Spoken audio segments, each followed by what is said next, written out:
Handog ng Vanguard Radio Network sa bayan. On radio and social media, narito na ang Basta Batas! Kasama sina Jen Galvez, Rico John Ferrer at attorney ng bayan, attorney Edward Chico. Alamin at himayin ang issue at batas dito sa Basta Batas!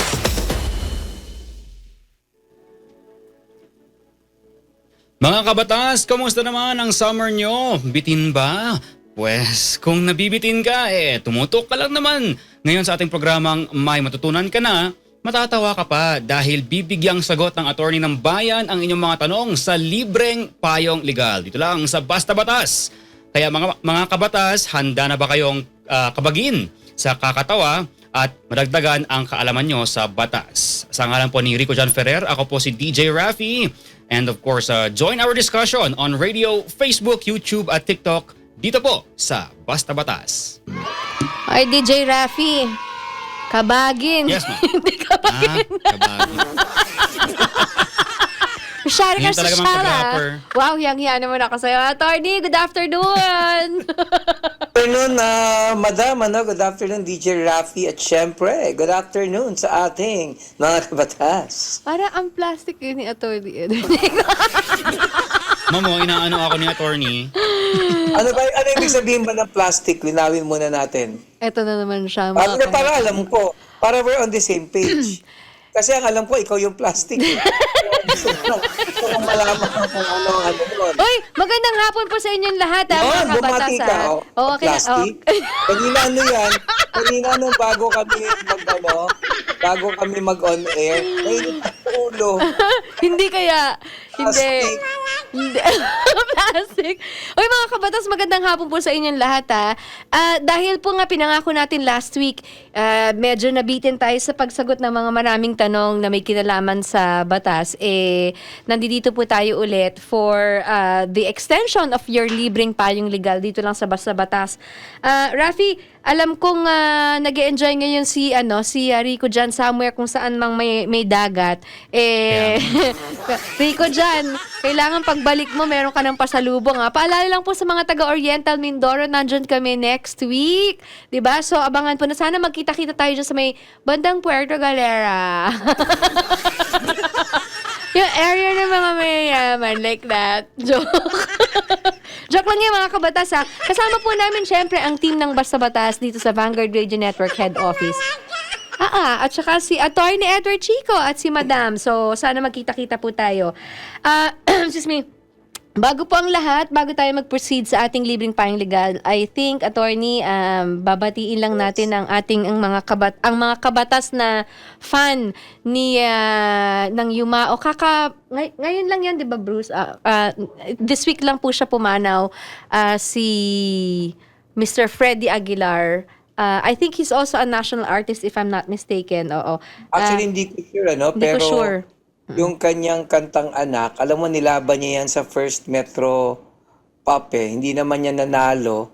Pero it sold 5 million copies worldwide. Tapos translate yan sa iba-ibang lengguwahe. May English, may German, o may narinig pa ako ng Japanese. Oo.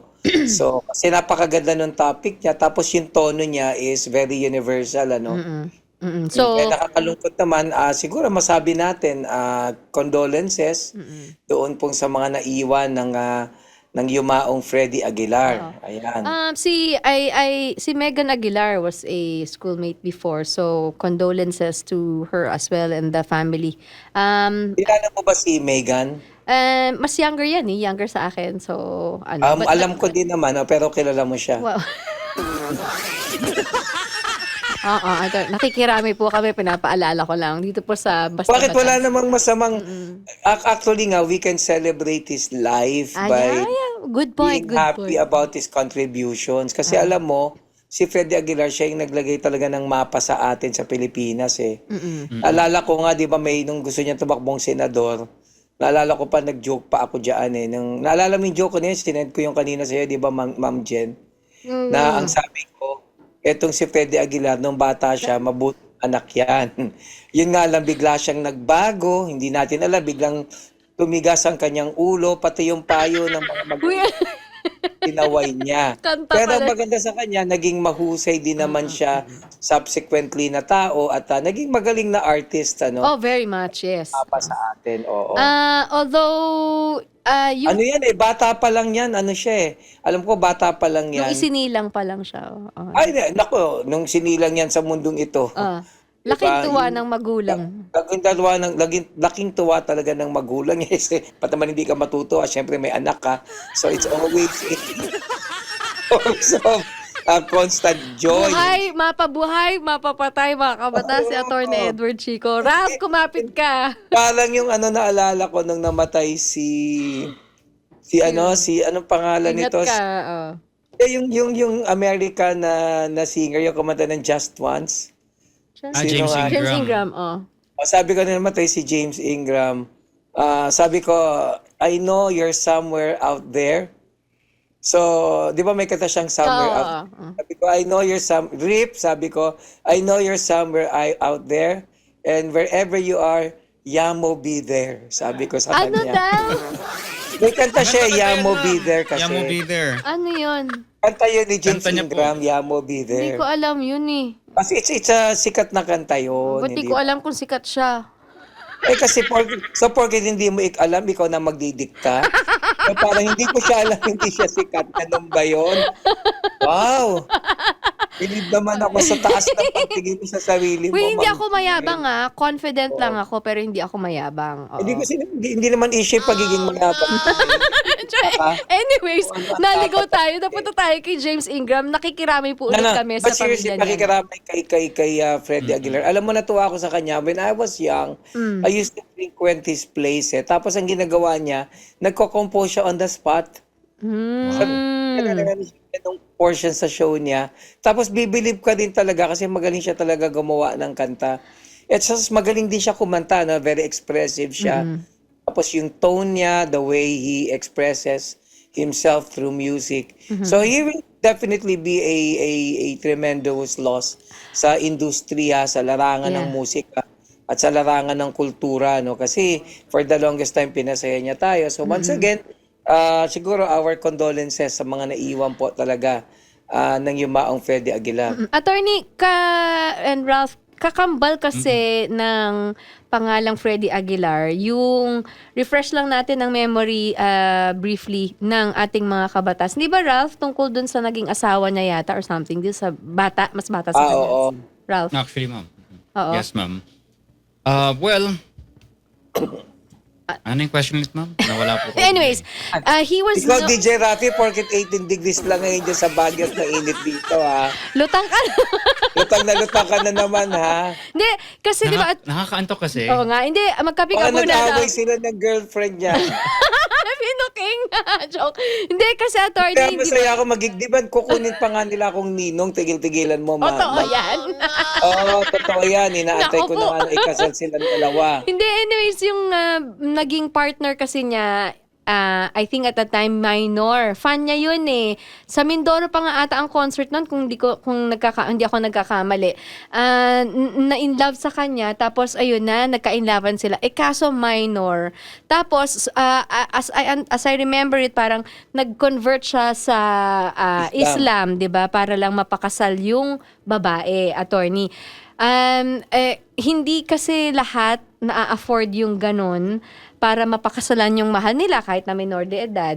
Kung ano sa tingin mo, is there any chance, attorney, na excuse me, na yung pamilya magkaroon ng away para dahil sa alam ko may naipon din naman si Mr. Freddie Aguilar, tsaka meron niyang parang yung bayad dahil national artist siya parang ganon. So sa tingin mo ba, will there be in the coming days away tungkol dito na may usaping legal sa mga mana na supposed to be mapupunta sa pamilya?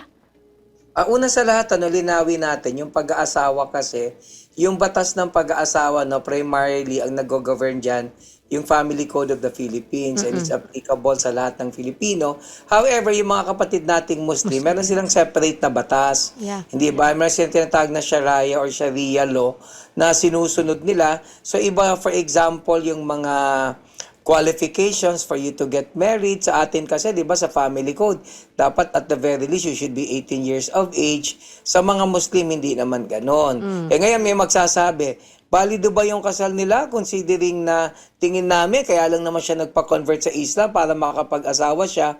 Well, yung usapin ng pananampalataya, hindi ko kasi kine-question yun. Di ba?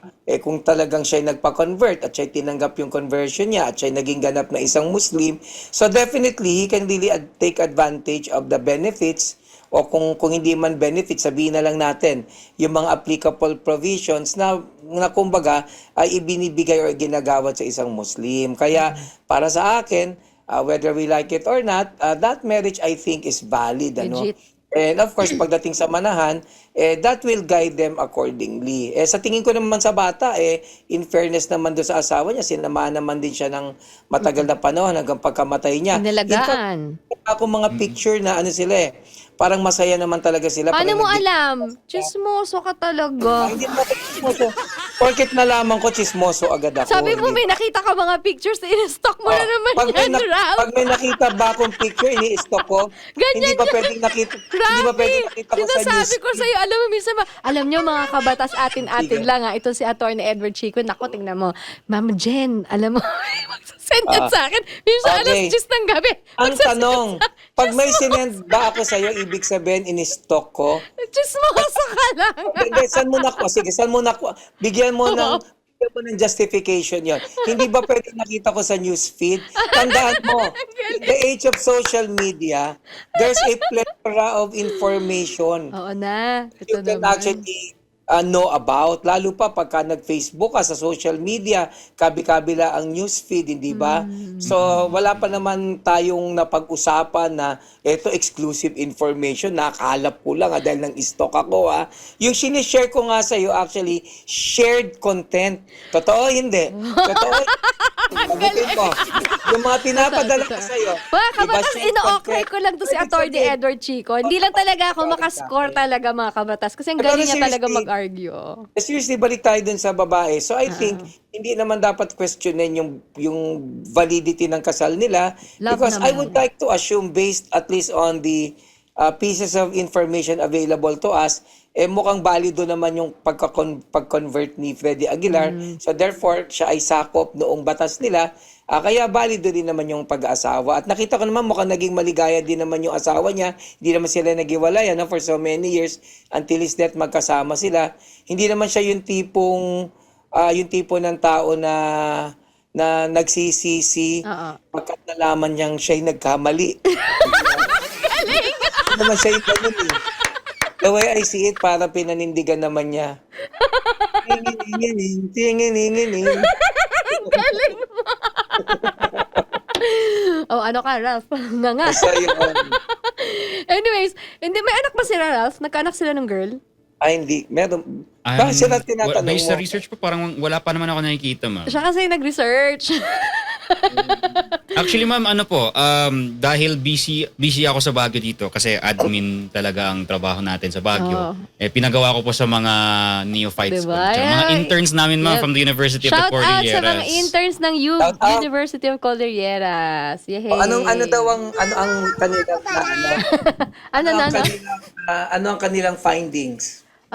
Sorry, Mostly po actually about sa allegations po ni Megan noong 2014 about yung first and foremost na-criticize niya. Yan. Na-criticize niya yung father niya. Tapos talagang napunta sa point of no return na yung away nila to the point na mayroon na yung mga irreconcilable differences. Pero within May naman, actually, parang nagkaayos na. ayos sila. They Sana, repaired mabuti things. naman. Sana naman talaga nagkaayos kasi syempre, alam mo, tatay pa rin niya yun eh. In fairness ha, attorney ha, si Megan magaling din na singer. Magaling. Oo, magaling. Siguro nga mas maganda gumawa naman siya ng kanta, Ama. Hindi ba? Kasi meron ng anak eh. Bakit kayo tumatawa? Nakakainis kayo. Seryoso naman. Seryoso nga kami. Ikaw na, yung mga kabatas ha, we're just Tapos keeping it light. ang tono rin anak, pero sa point of view naman ng anak. Oo, galing Ang mo isin lang ako sa mundong ito. Laking tuwa Attorney, ninyo. alam kong kumakanta rin kayo at what if Teo yung gumawa ng kantang yan, tapos si Pwede, anak niyo po ang pwede. mag-piano dyan? Attorney, okay na. Tapos Anyways, pag nagawa natin yung ama, susunod naman tsahin. kinumpleto yung isang pamilya. Lolo. Pero ang tono niya, puro anak lang din yung tono. Hindi ba na ang lyrics? Again, Hindi mga pala- kabata, celebrate. Sabi nga ni Attorney Edward Chico, i-celebrate po natin ang Celebrate life natin because ni Freddie malaki ang Aguilar. kanyang naambag sa industriya at sa kalinangang Pilipino, hindi ba? Ika nga hindi maikakaila yung kanyang mga, hindi matatawanan na kanyang mga nagawa. Ano yun? May sound tayo? Oo nga, teka lang sandali. Oo.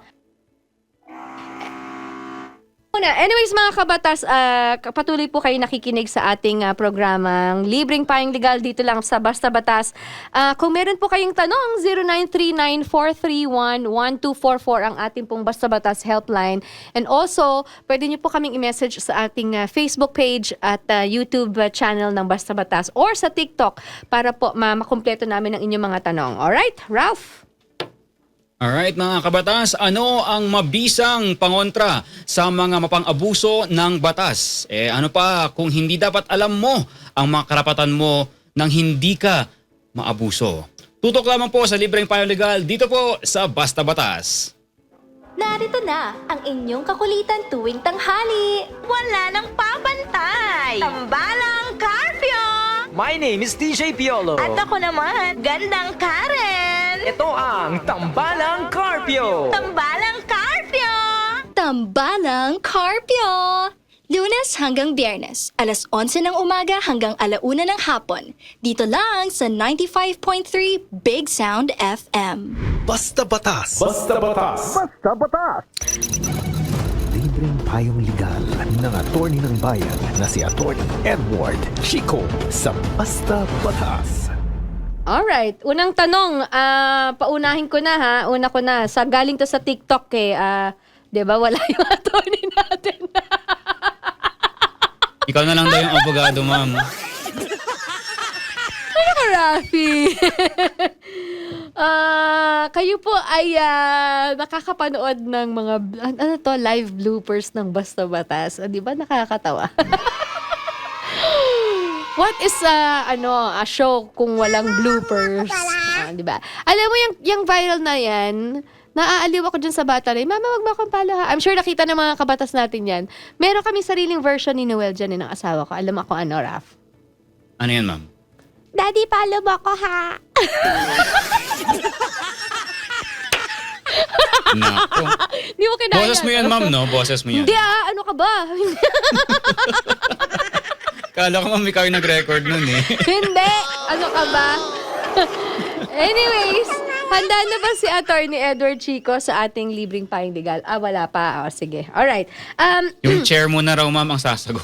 Paalala ko lang po ulit, kung kayo po ay may tanong, 0939-431-1244. Doon po sa mga nagtatanong sa atin kung paano po mag-file ng violence against women, mamaya po sasabihin din na, paulit-ulit natin sinasabi yan, pero palagi nga po nating pinapaalala sa ating mga kabatas, wag po kayong papaapi, wag po kayong papaabus at meron po kayong lamang kung alam nyo ang inyong karapatan. Unang tanong ni Eric Soriano from TikTok, sabi niya, mahigit 1 year na po ako sa trabaho, attorney, pero wala pa rin po akong benepisyo. Pwede po bang kasuhan? Related question, attorney, ng ating kabatas sa text natin, ang sabi niya, siya daw ay, yung asawa niya ay rider ng isang company, delivery boy. Ganun din, hindi pa siya regular pero 2 years na siya at wala siyang benepisyo, attorney. Siya ay nagtatrabaho sa isang kumpanya, tama ba? Oo, tas ito rin nagtatrabaho din sa isang kumpanya 1 year na wala pa rin siyang benepisyo. Pwede daw bang kausa? Medyo may problema doon kasi kung titingnan mo yung labor code, when it comes to labor standards, supposedly dapat kapag ikaw ay nagtrabaho na nang hindi bababa o lampas ng 6 na buwan, kahit may appointment ko or wala, ang palagay ng batas ikaw ay regular employee na. So kung mo regular employee ka, so kinakailangan ipataw sa'yo yung lahat ng mga benepisyo na pwede mong tanggapin bilang isang regular na employee. Hindi ba? Kaya nga ang ginagawa ng mga mall, di ba, ini-endo nila yan. So, imbis na magtrabaho ka na sunod-sunod na 6 na buwan, kukunin ka ng 5 buwan, pagkatapos magpapahingan ka. Pagkapahinga mo ngayon, kukuhain ka uli, 5 buwan na naman. So, to do away or to circumvent that. Pero dito sa ating, kasi sa ating batas, malinaw na malinaw. Dapat regular employees na kayo and therefore, entitled kayo sa lahat ng perks and benefits. Halimbawa, nag-overtime kayo, o di dapat meron kayong overtime pay. Correct. Kung halimbawa, special regular working holiday, o di pag hindi ka pumasok, dapat may bayad ka. Pagka naman pumasok ka, dapat doble bayad mo. O halimbawa, may 13th month pay ka dapat. So these are things that should not actually be denied to an employee who's already considered a regular one. NLRC, ang takbo nito, attorney? Siyempre, yan ang mangyayari talaga dyan. Pero yun nga, pwede kang lumapit muna sa NLRC or even sa DOLE para pag-usapin kayo, pagbatiin kayo, and who knows? Kadalasan naman pagka nakakausap naman ng DOLE or NLRC, for example, ang employer, nahihimasmasan naman. Alright, Ralph. Okay, attorney, ito po yung next na tanong ng Go, fire kabatas away. natin. Ako ay sumasahod ng 645 pesos kada araw. Tanong lang po, yung agency buti pa kasi siya. namin, na kinakaltasan kami kada cut-off ng 500 for savings daw pag nag-resign kami. Saka naman, makukuha for 3 months. Tapos, kada taon, nagbabayad kami sa insurance ng 315. At ang kaltas namin kada sahod, 1,200 pataas o higit pa. Walang leave, walang paternity benefits, piso kada araw at 15 pesos kada transaction sa ATM. Ano po bang dapat gawin sa mga ganong agency? Salamat daw po, attorney. Well, unang-una sa lahat, 'di ba, malaki ang problema ng iyong employment, ano? Kasi yung mga agency na 'yan, sila ang mga employer mo. Kung employer mo sila, kagaya ng sabi ko, 'di ba, entitled ka dun sa mga benepisyo na dapat na ibinibigay sa iyo. Yung mga kinakaltas naman, ano ba yung mga mandatory na kinakaltas sa batas, kagaya ng PhilHealth. Di ba? O pag-ibig, kung yan, if that's warranted. Hindi ba? Or kasama rin dito halimbawa yung ano nga yung isa? Pag-ibig, hindi ba? Nasabi mo So, na, merong pag nakalimutan agad, 2 beses. Sabi ko PhilHealth. Ralph, may testigo ako for the first time, mga kabatas, live on Ano air. ba nangyari? Naulit ko yung pag-ibig. Oo, Ralph, aminin Dapat mo. kasi, ganito kasi yan. Sobrang importante ng pag-ibig, dapat ini-emphasize. Yan. Diba? Lusog pa rin kami. Yun ang nangyari dyan. Hindi ba? Pero seriously, hindi ba? May mga iginagawad ang batas na dapat na tamang pagkakaltas. Halimbawa, SSS. Tama naman na kinakaltasan kasi SSS at nililimit nila yan. Tama. Kapag kahit nila nilimit yan, that's even a criminal offense. Diba? Kaya lang ang problema, may mga kumpanya hindi sumusunod sa mga ganyan. Hindi ko naintindihan kung bakit kayo kinakaltasan ng 500 pesos kumpara saan. Savings daw. Savings. But it doesn't make sense kasi wala namang nakalagay sa ganung batas.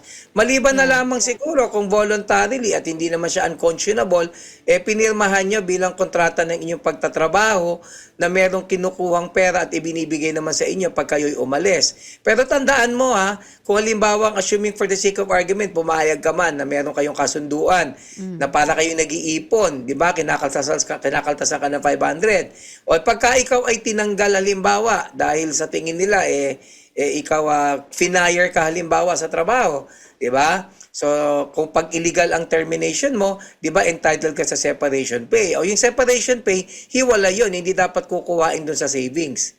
'Di ba? Baka kasi sabihin nila, wala ka na makukuha, ito nang iniipon mo. That's not how the law works. Parang ano lang to, no? Di ba, Rafi, natatandaan mo yung paluwagan? Parang gano'n ang concept na siguro. Ang problema doon sa paluwag, ang pasikipan na nangyayari. Kasi ang problema dyan, yung mga unang kumita na ayaw nang mag-contribute kasi nakabayad na. Di ba? So, ang kawawa ka dyan, pagka nagkabunutan, ikaw yung dulo. Kasi kung magkaminsan, yung unang nakakuha, ayaw nang magbigay ng kanyang contribution. Kaya dapat yung yung namumuno doon sa paluwagan, maging mahigpit siya talaga sa paniningil. Di ba? May mga pagkakataon pa, kaya nga nagiging pasikipan yung paluwagan, na wala din nagpapaluwag. Tumakas na. So, ang nangyari, naging paluwagan siya para sa buhay niya, lumuwag yung buhay niya, sumikip. So, kaya dapat mag-iingat kayo dyan sa paluwagan na yan kasi napakahirap magdemanda kapag ang pera mo ay tinakbo. Although, nililinaw ko lang, sa paluwagan po, yung nagpapaluwagan, yung may hawak ng pera, hindi po kanya yung pera na yan. Pag tinakbo niya yan, hindi niya sinoli yan, hindi po yan civil case lang. Criminal. It is estafa, criminal case yan kasi that money is supposedly held in trust for the benefit of the actual owners of the money. Nagkaroon lang ng tinatawag na transfer of juridical possession. Basta Batas. Basta Batas. Basta Batas. Kapag ang pera ay kinuha mo ng walang pahintulot, ibig sabihin, pagnanakaw yan. Theft yan kasi wala namang pahintulot. Pero kung binigay yung pera sa'yo na may pahintulot pero hindi siya concept ng ownership, binigay lang sa'yo para pinapatago sa'yo. Diba? Ibig sabihin, hawak mo yan para sa kanila. O pagka kinuha mo yan, magkakaroon ka na kasong estafa kasi bakit? Hindi naman sa wala kang pahintulot. Pero yung pahintulot, not in the concept of an owner, so therefore, yan ay juridical possession lang. Ayan, napaliwanag na natin. Yan na, napaliwanag na ng abogado, mga Tinanong kabatas. ko talaga sa yan, Ma'am Jen, kasi pag nalito ka, sa talinong mo yan, na talino mong tao, naks. Di syempre pagka nalito ka, di mas lalong malilito yung mga tagapakinig natin. Oo nga. Obviously. Ay, di na siya makakibo. Hindi, obviously, di ba? Buti lang, hindi ako abogado. Number 3, Rav. Ako, abogado to, daldal dito. Ito po ay tanong sa YouTube ng ating kabatas. Go. Sabi dito, isa po akong merchandiser applicant na dapat ay mag-start na kinabukasan dahil na-interview, nag-intro at na-enroll na sa biometrics. Kaso biglang na-hold ng agency yung application ko dahil di nila alam na may existing merchandiser pa sila sa store na papasukan ko sana. Ako bilang naghanap ng trabaho, nakita ko na hiring sila kaya nag-apply ako. Tinlaro ko din naman sa kanila yung store na gusto kong sanang pasukan at ang sabi available pa kaya in-applyan ko. Ang nangyari, pinaghintay ako hanggang wala na silang reply sa application ko. Maari po kaya akong magreklamo. Well, unang-una sa lahat, patungkol sa employment, wala ka marereklamo kasi hindi ka pa naman talaga kinukuha. So, syempre, yung karapatan mo bilang isang empleyado ay maibibigay lamang sa iyo na, kapag ikaw ay empleyado na. So, in this case, na-interview ka, pero sadly, hindi ka na nila tinawagan. So, in that case, hindi ka makakapagdemanda based on the labor code. However, kung halimbawa, pinaasa ka talaga, pinangakuan ka, imbis na maghanap ka ng ibang trabaho, umasa ka na lang dyan. Kasi sabi nila, ikaw na talaga. Tapos in bad faith pa sila na nagulat ka, hindi ka naman pala talaga kukuhain.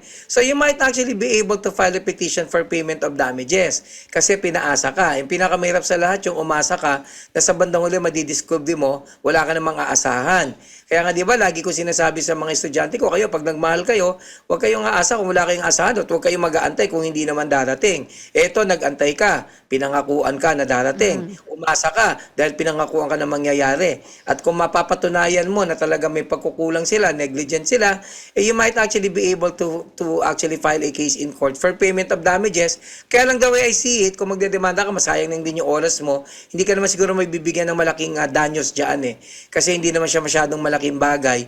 Siguro pagkakaganyan, kailangan mo na lang talaga mag-move on kasi napakahirap talaga niyan kung tutuusin, tandaan mo, pag nag-apply ka sa HR, lahat ng interviewer sasabihin sa'yo, antayin mo na lang yung tawag namin. Di ba? Wala pa naman silang sinabi na hindi antayin yung tawag Di ba? Lahat ng kilala ko nag-apply, ano sinabi sa'yo nung nag-interview? Antayin daw po yung tawag. Di ba? So, Tapos pero hindi hindi na naman tumawag. dumating. Diba? Kaya kung tutusin, sinungaling talaga yung mga layan. Bira. Sa Grabe ugaling naman. Pilipino kasi, sa kulturang Pilipino kasi, ito totoo to, sa kulturang Pilipino kasi, nahihiya tayo na ika nga Tumanggi, magsabi ng no. tumanggi, magsabi ng no. So, imbis na sabihin sa'yo na, alam mo dyan, sa totoo lang, hindi ka qualified, hindi ka namin pwedeng kunin, sasabihan ka na lang na, we will just call you if we need you. So, syempre, umaasa ka, tapos hindi naman dumating. So, hindi automatic, makakahingi ka ng danyos doon. Kasi sa kulturang Pilipino, natural na sinasabi yun na kapag tapos kong interview sa empleyo, tatawagan ka lang namin. Parang yan ang kahalintulad niyan, yung pag may kumakain, sasabihin ka, tara, kain tayo. Diba? Kain na. O hindi naman nangangahulugan, nakakain ka talaga. Pag kumain ka, makapalang mukha mo. Hindi. Kumbaga, pabalat bunga lang yun. Uy, pag ako nagsasabi ng ganon, sincere Parang yun ganon. Kailangan. Kaya nakita ko sa iyo lang kulang pa. Siyempre, Pero attorney, question lang po. Di ba, ang nakalagay po dito is na-enroll na siya sa biometrics. Hindi ba parang naipasok talaga siya sa ano? Hindi, kahit na-enroll na siya, ikaw talagang hindi siya kinuha, anong magagawa? Unless may kontrata na siya Unless may talagang... pinirmahan no, sa kontrata. Okay, sinabihang kinuha na siya. Hindi man porket nagpa-biometric ka, ibig sabihin, nakakuha ko na. It may just be one of the requirements. Pero hanggat wala talagang paglilinaw na ikaw ay kinukuha, so hindi ka pa talaga empleyado. Pero kagaya nga na sinabi ko, kung pinaasa ka, in bad faith sila, yung pinangako ka pa, huwag ka mag-alala, sa'yo na to. Ay nako, sa totoo lang, hinahanda lang namin ang opisina para sa masigabong pagdating mo at pagsalubong sa'yo. Kaya pagkatapos nagugulat ka, hindi ka naman kinuha, you may be able to file a petition in court para mabigyan ka ng danyos. Kaya lang syempre, yung mga ganyang bagay, hindi ka lang naman kinuha, Malabo yun. wala naman masyadong nawala sa'yo, kung makakakuha ka man ng danyos, hindi masyadong malaki. So yung mga ganyang bagay, lesson learned na lang siguro. So kaya ang lagi ko sinasabi sa mga estudyante ko, o kayo, pag nag-apply kayo, sinabihan kayo, patawagan kayo, kukunin kayo, mag-apply pa rin kayo sa iba, baka may pwedeng mangyari, magugulat ka, hindi ka pa rin pala kinuha. Oo, wag lang iisa. Dapat madaming choices. Pero sa trabaho lang yun, hindi sa asawa, hindi sa girlfriends. O, Raf, naintindihan mo. Ginawin mo lang, Makinig Loud and ka. clear, ma'am. Nakita ko yung dalawa na yan, nagtatalo. Hoy, Nasa attorney, wag sa... Nagtatalo yung dalawa na yan, nahuhuli ko. Diba? Mga kabatas, kayo po ay nakikinig. Tapos ang lusot nila, nagpa-parking lang daw. Well, tandaan mo, mas matanda kami ni Ma'am Jen sa'yo, pinagdaanan namin lahat yan. Hindi ka na hindi mo mailulusot sa amin yan. Dalawang ako, nakita ko po mga kabatas. Sa lamig ng bagyo na yon, nag-init ang paligid dahil naramdaman ko yung passion ng kanilang Hoy, pag-uusap. akala ko nag-aaway. Ikaw talaga. Nag-aaway ka, passion. Pagka-passion, ilugay mo sa sex. Masama ka mag-isip eh. Anyways, Yan ang problema sa Ma'am Jen eh. kayo naman. Ay, mga kabatas, kayo po ay nakikinig pa rin sa radyo at sa social media. Kung may tanong po kayo, 0939-431-1244 ang Basta Batas helpline. Sabi Pero ni... linawin ko lang po, kung may tanong lang kayo, huwag niyo naman pilitin kasi... Oo, wag niyo expectin na sasagutin, yun lang. Hindi na nga yung sagot dito. Diba? Yung wala naman kayong tanong, pipilitin nyo lang. Huwag pong gano'n. kulit Iiwan po natin. natin sa mga nangangailangan talaga. Hindi mahirap kasi, di ba? Naalala ko dati, di ba, meron akong legal show sa isa pang radyo nung araw nung wala pa ako sa Vanguard. So, pwede ko naman banggitin, di ba? Meron ako dating show every Saturday dito sa Veritas, hindi ba? Naalala ko talaga doon, may nagtatanong sa amin, ano daw yung gamot sa cancer, yung mga ganyan. Oo. Totoo. Umabot sila sa ganun. Eto matindi, ang hindi ko makalimutan, may nagtatanong, ano daw ba yung shampoo ng pangkabayo na pwede... So may mga ganun eh. So nililinaw po natin, ang tanong po, tanong na pa yung panligal. Shampoo na pang kabayo. Pero sinagot ko naman. Ano sinabi mo? Ano para doon? Main, ano ba yun? Yung main. Yeah. Hair and mane. Kasi ngayon, ang maganda kasi ngayon, alam mo, napakarami ng nagagamit mo na panligo or shampoo. Nung araw kasi, yung sabon para sa lahat na yan eh. Mula ulo hanggang paa, sabon ang gamit mo. Pagkatapos nag-evolve yan, nakadiscover sila ng shampoo. So, ang sabon supposedly sa balat, ang shampoo sa buhok. Oh, wait, there's more. Subsequently, naka-invento din sila ng liquid soap. So, yung liquid soap, pwede mo gamitin, pero iba pa yung pang-shampoo. Wait, there's more. Di ba? Pati sa mga private parts natin, hindi ba? Yung mga naka-invento na ng mga feminine wash. Meron ka pang lalaki na rin eh. Alam mo pa, at marami ng feminine wash brands. Nung araw naalala ko, nung bata ako, ang pang-shampoo lang doon ng mga babae, ang pangalan Wim. Yun ang pangalan ng shampoo. Alam? Hindi kasi, ano yun? Meron akong kapitbahay, pinabili niya ako ng Wim. Kaya pala, so yun, ginagamit yun para sa ibang klaseng buhok. Di ba? Talaga daw, sabi nila, mabango daw. At daw talagang lalambot, parang nariban. Pero syempre, subsequently, na-realize ng science, teka muna, very sensitive yung part na yun. Kaya kinakailangan yung pH 7 na tinatawag. The power of marketing. Sobrang Yun lang naman acidic. yun. So yung point ko, nag-evolve lahat. Hindi ko alam ba tayo napunta rito? Hindi ko rin alam. Ano ba, dinadiscuss ko eh. I object! Hindi ko din alam ba't ako napunta rito. Ayan, kasi ang likod ng utak mo. Parang pag nanonood ako ng YouTube, minsan nag-uumpisa ako sa political news. For some reason, napunta ako kung paano magpatabahan ng tilapia. Ano ba napunta dito? Alam mo ito Ayan, noon, paano tama. magpapaibigan. Kita mo kasi ikaw eh. Diba? Oh, sabi naman dito, attorney, may tanong po, ma'am, sana masagot po ang tanong ko. Ito na nga, housekeeping po ako, o baka helper. Sa isang company dito sa, sa housekeeping nga siya naka-assign. Sa isang company dito sa Maynila, halos mag 7 months na po ako, reliever po, makailan, di ako ng duty, ano daw? Reliever daw siya. Sa duty ko, ano ba? Ikaw nga. Ang gulo ni madam. Gusto yan ng airtime? Hindi, barok kasi. Walang pasintabi, pinalitan nila ako nang wala man lang pasabi. Ikaw lang point siya, 7 months na siya dun sa housekeeping, tapos tinanggal siya ng walang pasabi. Oh, basta na lang siya tinanong. Dahil naka 7 months ka na, ikaw yung regular employee na. Sabi nila, attorney, sabi nila lalaki daw kasi gusto nila. Hindi nga yun, kasi Posting. kinuha ka na eh. So, unang-una kung kinuha ka, naka 7 months ka na, tuloy-tuloy ka, di ba? Ang tawag sa'yo ay regular employee. Ngayon, kung ikaw ay regular employee, meron ka tinatawag na security of tenure.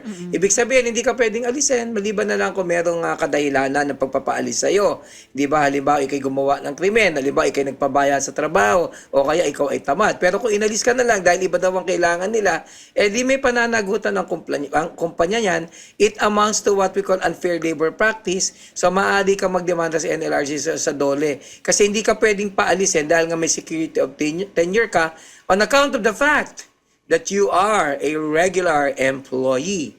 Di ba? Tapos, ang boxing. Sunod ko na, Ralph, ha? Ang tanong ko po ay Tayong bell, ano? Saan galing yung bell na yun? kay Pacquiao. Kay Pacquiao talaga. Anong proof mo na kay Pacquiao galing? Galing dito pa. Meron pa ngayon, let's get ready to Lambo! Ano pa yun? Yung bell si Pacquiao, ang may bell niyan yung Wait nagpapalang. lang, take 2. Let's Di ba get may mali? ready to rumble! Para tayo sira ngayong araw na to.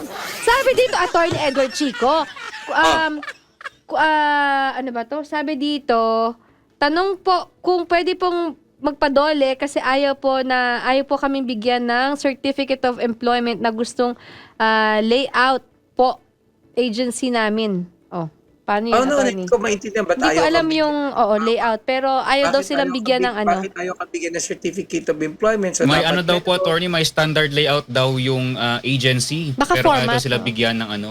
ng Hindi ko copy naintindihan dahil yan. Ano kinalaman ng layout, ibang format attorney? po eh. Anyway, i-ano niya nga po, mag-text kayo ulit, bigay niyo yung kompletong detalye. Kasi mahirap po na yung may sinasabi kayo na kayo lang yung nakakaintindi. O di syempre, paano naman namin sasagutin? Ang Lalo na taray. mag-iinit ang ulo ko pagka ganyan eh. Oo. Hindi, biro lang po. Huwag niyong pinapainit Okay lang po, namin. problema lang. Hindi lang namin masagot dahil tutuloy nangangati yung kilikili ko, kinakamot ko. Kadiri! Kati. Tapos napansin mo, pag kinamot mo yung kilikili mo, singit mo, tapos ang bigla mong gagawin, aamuyin mo. Napansin mo, kamot ka ng puwet. Ay, nasaan na yung asawa mo? Uy, Okay na. Alan Chico! Oh my gosh, Ay, hindi mo SOS! ginagawa yun, Ma'am Jen. Yung totoo, Ma'am Jen. Huwag kang plastic. Ikaw lang, ginagawa doon. Tanong natin si Rob. Bakit yung totoo? Ano ba, may kinamot kang hindi dapat kamutin? Inaamoy mo, hindi. Unfortunately, oo. Marami kasing mga ano ito ha. Marami tayong mga ginagawa na na automatic. Lahat tayo, we share the same experience. Ikaw lang yun, ba't ba sinasama mo kami? Libreng paying legal po ito Ikaw kasalukuyan. nga sagutin mo, Ma'am Jen, hindi mo ginagawa Hindi, yun. ma'am, actually, Magtotoo ka. Hindi ko ginagawa, Ginagawa yan. yun, ma'am. Ginagawa yun, ma'am, kasi para ma-appreciate mo yung mabango, kailangan mong amuyin yung hindi dapat mabango. Tigilan mo ako, Ram. Pero ako, napansin mo, hindi mo nang matanggap yung mabaho kapag hindi galing sa'yo. Pero kapag kayo sa'yo galing, actually, welcome mo. Napansin mo yun. Ikaw yung utot. Pag ikaw yung nakakain ka pa, pero pag yung iba, bastos to. Ang bira to. Totoo hindi. Ako sa Naalala ko yung Oh my gosh. ako ng CDO, ma'am. Sumakay ako dun sa elevator. Oh. Ay, umutot ang baho-baho talaga. Ang bagal pa ng elevator. Oh. Galit na galit. 5 kami doon, galit na galit. Nagbibintangan nila yung pangit. Kawawa. Pero feeling ko yung maganda yun eh. Uy, Pag ganun pag Oo. yung mga pangit pasinin mo, naalala mo nung nag-aaral tayo, nilalagay sila malapit sa basurahan. Uy, hindi Napansin na. ko, Sa amin, ganun hindi, kaya. hindi ko alam yun. Pag Sa mga inyo lang pangit malapit sa siguro. basurahan. Pero, Tapos pag may umutot sila, sinisisi. dead air. Ano yan? Mga kabatas ha, sa nakikinig sa atin sa radyo, parang awa nyo na. Hindi, Huwag nyo totoo seryosohin naman. na mga pinagsasabi namin. Ralph, pag sa'yo galing yung mabaho, natatanggap mo hindi. Yung totoo. Ay, love na love ko yung amoy na Ang yun. baho. Ako nga, Anyways. ako sa totoo lang ha, pag sa akin galing yung mabaho, Oh. naamoy ko talaga yung daliri ko hanggang makatulog ako eh. Attorney Edward Chico. Next question, Ralph, before we Okay, go next CBB, question. number 8, Ralph, pambira ka. O, go. Attorney, katiwala ng amo ko, nagpaalam ako na, para to, bumoboto or... Boboto. Tapos nag-text, Yan. go. Tapos nagpaalam ako na boboto ako. Tapos nag-text sinabi, wag na daw ako pumasok. Nagpaalam naman daw ako na boboto ako. Kawawa mga anak ko, kambal pa raw. Anong trabaho niya muna? Kasambahay ba siya? Parang walang sinabi Katiwala ko eh. ng amo. Katiwala. Pero unang-una sa lahat, hindi ka pwedeng tanggalin dahil boboto ka, dahil yan ay hindi yan tinatawag na valid ground. Kasi alam mo, para mapaalis ka sa isang kumpanya, it should be for a valid ground or for a just cause. Halimbawa, kagaya ng sinabi ko, tamad ka, lagi kang late. 'Di ba? Yung productivity mo ay napakababa, 'di ba? O kaya nagnanakaw ka, o kaya hindi mo ginagawa yung trabaho mo. So ito yung mga valid causes. Pero yung pagboto, supposedly hindi dapat. Tsaka ang weird diyan, yung araw ng pagboto kasi walang pasok. Mm-mm. So Holiday. unang wala kang nailabag dyan dahil lahat naman ay inaasahan na lalabas at boboto. Hindi ba? So ibig sabihin, maaari ka magreklamo bakit ka tinanggal. At sa mga kasambahay naman, lalo't hindi kayo pwedeng alisin dahil bumoto lang kayo to begin with under the new law. Dapat nga every week may isang araw ka na day off eh. Hindi kagaya nung araw, di ba? Pagka ikaw kasambahay ka, talagang malupit, hindi ka nakakaalis. Hindi, ngayon karapatan mo yan. Dapat sa isang buwan, may 4 na araw na pwede kang lumabas. Pwedeng once a week or depending dun sa arrangement ninyo. Alam niyo po, malaki na po ang evolution ng batas para tiyakin na meron dignidad ang paggawa. Naalala mo, ngayon ang tawag na kasambahay, di ba? Nung araw ang tawag diyan katulong. Before that, ang tawag pa nga alila. Alipin, hindi ba? Para kang slave-like employment. So, hindi ka na alipin ngayon, hindi ka na dati atsay, hindi ba? So, naging katulong, ngayon hindi katulong kasambahay, ibig sabihin, kasama sa bahay. So, these are terms that have been invented, that have been coined, not just to kumbaga make the perception about you good. So itong pagpapalit ng pangalan na ito ay may kaalinsabi na rin na pagpapalit ng pagtrato sa kanila. So ngayon ang paggawa ay may dignidad, ngayon ang paggawa ay binibigyan ng mga benepisyo para matiyak na maganda ang well-being ng mga empleyado. So hindi ka pwedeng alisin dahil bumoto ka lang, hindi ba? Mm-mm. Kung meron po kayong karagdagan tanong tungkol dito, kayo pong nag-message sa amin sa YouTube, pwede niyo pong balikan itong yung paliwanag ni Attorney Edward Ay, Chico. Ma'am Jen. Yes, Attorney. Ang galing, meron kang angulo kanina, mga 3 segundo lang naman. Ano Kamukha yan? ko si Sunshine Cruz. No? Utang na loob naman. Ano ba? 3 segundo nakita ko. Kahit isang segundo pa yan, hindi ako kasi niya fan. No offense sa mga fans po ni Sunshine Cruz. Maganda naman yung Ali, pero hindi po ako talaga fan ni Sunshine Cruz. Fan po ako ni Sunshine Dizon. Hindi, buhay pa yun. Hindi buhay yung pa pala. patay, hindi na lang artista. Hala, ma'am. Inuunahan mo, ma'am. Si Freddy Aguilar kasi. Anyways. Bakit mo si Fred Aguilar, nakita rin yung Hindi, napag-usapan kasi. Sir, pwede po ba magtanong about security of tenure? 4 times na pong nagpalit ng agency ang company na pinapasukan ko and 15 years na po ako sa tulog-tulog sa company. Anong tulog-tulog sa company? Ngayon po kasi hire po ako as regular employee pero di ko po alam ang batas kung paano na ba ang tenure ko, kung papasok na ako as probationary at kung papasok po at kung ano po mangyayari sa tenure ko kung wala na ako under agency. Well, unang-una, kung tuloy-tuloy naman yung employment mo, kahit nagpapalit halimbawa yung agency, so ibig sabihin, na-absorb ka nila. Most Technically, might be considered a new entity, pero kung halimbawa ina-absorb ka nila, ilaban mo lang yan, tuloy-tuloy lang yan. And I would assume, at kung ang pagtrato naman sa'yo ay ikaw ay isang regular employee, hindi ka naman inaalis, ilang buwan ka nang andyan dyan. So, kagaya ng nasabi ko, pag naka-6 na buwan ka, di ikaw ay regular employee na. So, kung regular employee ka, entitled ka dapat sa mga benepisyo. Although, technically kasi kapag nagpalit ng agency, ibang agency na dapat yun. Hindi ba? So halimbawa, galing ka sa isang kumpanya, nagsara yung kumpanya, dapat nga may separation pay ka dyan eh. Pwede mong hinga ng separation pay yon. O pagkatapos inabsorb ka ng bagong kumpanya, di pa ni bagong employment yon. Nawala na naman din yung kumpanya na yun na hindi mo naman kasalanan. O di dapat may separation pay ka uli ron technically. O pangatlo ngayon, nagkaroon ng bagong kumpanya. Hindi ba? So, ibig sabihin, kung bagong kumpanya, di bagong employment na naman. So, yung bagong kumpanya na yan, pwedeng daanin ka nila sa probationary employment status o pwedeng outright, gawin ka nilang regular employee kasi iba-iba naman yung entity ng mga employer mo. Kaya lang, may mga pagkakataon kasi, kailangan mong i-pierce yung veil dahil it's the same company, iniba lang yung pangalan para makaiwas sa pagbabayad ng obligasyon. Bawal yun. So, hindi pwede yun. Ngayon, ang tanong, so attorney, tama ba yung sinabi mo, pag bagong employment, bagong employer yon? As a general rule, yes. Unless po yung bagong employee, we can pierce the veil nga dahil they're one and the same. Or for example, nagkaroon ng merger or consolidation na kung saan inabsorb kayo, so covered pa rin sa record nyo yung previous employment ninyo. So, ano ibig sabihin? Halimbawa, Company A and Company B, nag-merge. So, empleyado ka ng Company A. Diba? Or nag-merge or nag-consolidate siya sa Company B, nawala na yung A and B, naging Company C. So, dahil Company C yan, obligasyon nila na i-absorb kayo as employees. So, yung record nyo dati, ikakagal pa rin yan sa record ninyo nitong bagong employer ninyo.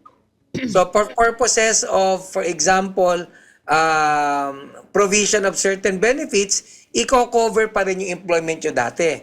O, pero kung halimbawa yung bagong kumpanya, wala talagang kaugnayan dun sa dating kumpanya, napalitan lang talaga at kinuha ka uli, di pa ni bagong employment yun. Ayan. Ang kawawa dito, attorney, no, kapag pag napapabayaan sila ng bagong employer, Kawawa talaga yun. I know. Alright, Ralph, siguro tutuloy natin yung ating libreng payong legal. Yan diba? may 1 second na naman na Sunshine Cruise. Hindi nga. Siguro Although sa sama- Sunshine Cruise, mga kabatas, naging co-parent po namin yan at some point. Alam mo, in fairness to the Ale, simple lang. Tapos hindi siya suplada, hindi siya maldita, hindi siya kagaya ng isang pinsan niya, medyo Hindi isang pinsan niya. Sabihin mo na. Yuko! Sino nga? Ralph, tulong. Bitin yung kwento, ma'am. Saka pa. Ayan. Ay, baka mademanda tayo. Si Bong Revilla nga, magdedemanda ng mga nanira daw sa Oo, kanya. mamaya, attorney, himayin mo nga yan. Paliwanag mo nga. Go ahead, Ralph. Opo, mga Question. kabatas, para sa mga katanungang may kinalaman sa batas, mag-text o tumawag sa Basta Batas Helpline 0939-431-1244 o mag-PM sa ating Basta Batas Facebook page, TikTok o sa aming YouTube channel. This is Basta Batas. Narito na ang inyong kakulitan tuwing tanghali. Wala nang papantay. Tambalang Carpio. My name is DJ Piolo. At ako naman, Gandang Karen. Ito ang Tambalang Carpio. Tambalang Carpio. Tambalang Carpio. Lunes hanggang Biyernes, alas 11 ng umaga hanggang 1:00 ng hapon. Dito lang sa 95.3 Big Sound FM. Basta Batas. Libreng payong legal ng attorney ng bayan na si Attorney Edward Chico sa Basta Sabi ni Batas. Bibi ko ni Ma'am Jen. Sorry. Oo. Ayan, uli. Excuse me po! Sabay pa tayo. Miss ko pala si DJ Papa P. Oo, si Papa P. Oy, si Papa P, ano yan sikat na sikat po na DJ yan sa Isabela. Big Sound Isabela. Hindi, attorney, nabanggit mo lang kasi kanina yung tungkol kay natalong natalo talaga. Totoo naman, natalong senatoriable si Ramon Revilla Jr. Tama, di ba? Junior siya or Bong Revilla.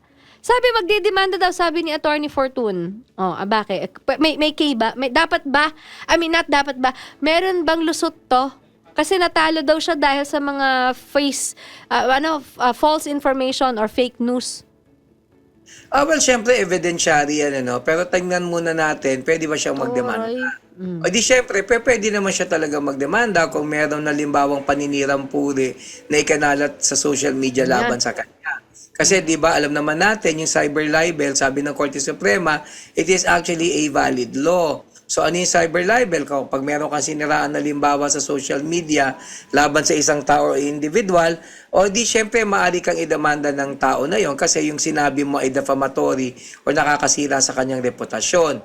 So lalong-lalo na pinangalanan mo siya, so in-identify mo. So may identity yon. Pangalawa, hindi ba pinublish mo, pinost mo sa social media.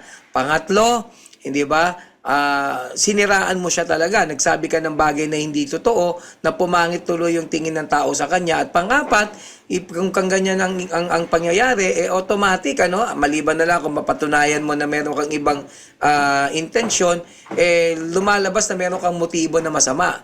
Kasi ba't mo magsasabi ng pangit sa isang tao kung mabuti ang gusto mo? Kaya lamang, kapag ikaw isang public official, yung standards ng paninira mas mataas kumpara sa standards ng paninira ng ordinaryong individual. Kasi sabi ng Supreme Court, kung ikaw ay public official, you shouldn't actually be onion-skinned, di ba?